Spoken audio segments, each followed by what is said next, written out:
Salut la famille et bienvenue sur la chaîne Isalova Novelas pour une nouvelle vidéo. Voici l'épisode 102 de Madame Fazilet et ses filles. Cet épisode commence lorsque Madame Fazilet fait son petit numéro avec l'enfant. Très content de voir sa mère, tout le monde est figé à l'idée de savoir à qui est l'enfant. Suspense total. Madame Fazilet fait la sensation en dirigeant vers Yasmine. À côté d'elle se trouvait Sevna. Madame Fazilet donne l'enfant à Sevna et c'est surpris ainsi que Sevna. Dans la main de Fazilet se trouvait un petit bout de papier dans lequel s'écrivait SOS. Elle demande à Sevna de l'aide en acceptant l'enfant sans que Yasmine le voie et les autres. L'enfant est dans le bras de Sevna. Regarde Yasmine, sa vraie mère. L'enfant est atteint du manque d'élocution. Madame Fazilet dit à Sevna de prendre sa fille et d'aller à l'étage et profite de sa fille. Pendant ce temps, Yasmine attrapait un couteau sur la table avec un œil sanglant. De l'autre côté, Yagiz frappe à la porte d'Azan. Azan panique, Kerim aussi. Yagiz devait lui remettre quelque chose. Par la suite, Yagiz se rappelle de la surprise de son frère pour Azan et s'en va. Azan et Kerim continuent de discuter. Azan lui reproche d'avoir vendu son fils pour 1 million, soit Sinan ou Yagiz. Elles ne savent pas lequel d'entre eux. Sinan a tout entendu. Kerim demande à Azan d'arrêter de le juger. Toujours dans la salle, ils ont continué à parler de l'enfant. Yasmine n'en peut plus et se lève et quitte la table. Madame Fazilet le suit. Dehors, Yasmine est en train de se torturer à l'idée qu'elle ne ferait pas une bonne mère. L'enfant n'aura pas d'avenir avec elle. Tout en courant, Madame Fazilet lui rapproche en l'appelant modèle de mère exemplaire C1000 à plusieurs reprises, en lui tenant le bras et demande où elle va et lui dit que l'heure est venue de repentir pour tout ce qu'il a fait. Kerim persiste à Azan de lui dire qui est son fils. Azan refuse. Alors, elle lui dit qu'elle ne va pas s'arrêter là et que Azan ne connaît pas toute l'histoire. Azan lui dit de quelle histoire elle parle. Elle lui répond que cette histoire ira dans sa tombe avec elle, même s'il rencontrerait son fils ou pas, et s'en va. Azan ouvre les lumières et remarque la surprise ainsi que Sinan. Toujours dans la rue, Fazilet discute avec Yasmine. Elle lui demande ce qu'elle veut de lui.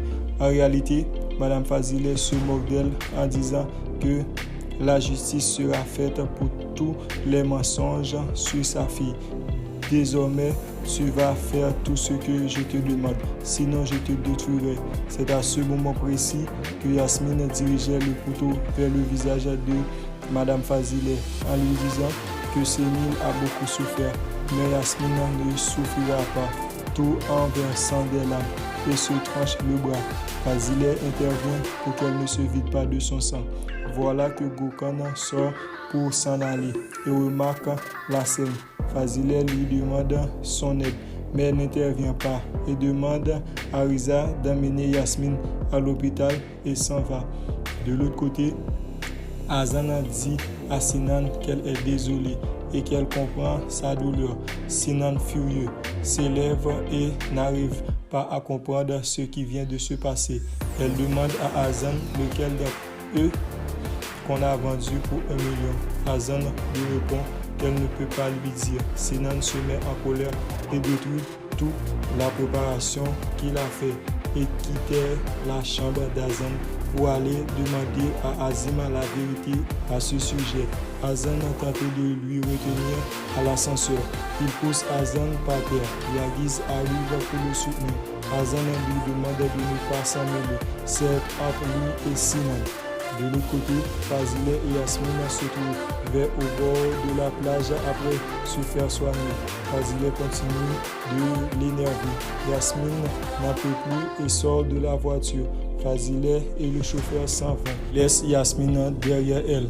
Yasmine lança un cri de désespoir et se rendre dans la chambre de Sevna pour en savoir plus. Au moment qu'elle commence à poser des questions à Sevna, Fazile fait son apparition et intervient. Elle lui demande d'aller dans sa chambre. Elle va la rejoindre plus tard pour en parler. Maintenant, Sevna demande à Madame Fazile des explications à propos de ce qui s'est passé. Fazile lui embobine avec des histoires tristes pour qu'il ait ressenti du pitié pour l'enfant. Elle lui rappelle son enfance qu'elle a vécue. De la même manière, Madame Fazile lui dit que cette petite est la fille illégitime de la maîtresse de Gokhan. Et Gokhan ne veut pas de cet enfant. Après tout ce qui s'est passé, dans la salle à manger, Azim se rend dans la cuisine pour réprimander Kérim de son absence. À partir d'aujourd'hui, c'est lui seul qui peut lui donner de quitter la maison. Kérim ne se laisse pas intimider. La course-poursuite continue entre Sinan et Azan. Il y a de l'embouteillage. Azan sort du taxi et se met à courir pour rattraper Sinan. Enfin, Sinan arrive et se précipita pour aller rencontrer son père. Kérim entend la sonnette de la maison et est allé ouvrir la porte, surpris de voir Sinan. Elle lui dit oui, mais Sinan reste figé avec un visage effrayant. Il remarque Azim et se dirige vers lui tout en étant choqué. Azim se préoccupe de lui et lui demande qu'est-ce qui ne va pas chez lui. Sinan reste silencieux et Selim arrive et content de le voir. Elle finit par comprendre que ça va pas. Fazile et essaie de battre. Azim lui dit de dire quelque chose. Il a fini par inventer quelque chose puis s'en ira. Personne ne le croit. En sortant, Azan est enfin arrivé tout fatigué. Elle lui dit qu'elle n'a pas pu demander à son père. Sinan se démarque. Azan dit à Azim de ne pas s'inquiéter, que c'est juste une dispute entre eux et lui souhaite une bonne nuit. Puis rejoindre Sinan sur un banquet pour en discuter calmement. C'est la fin de cet épisode. Merci de l'avoir suivi.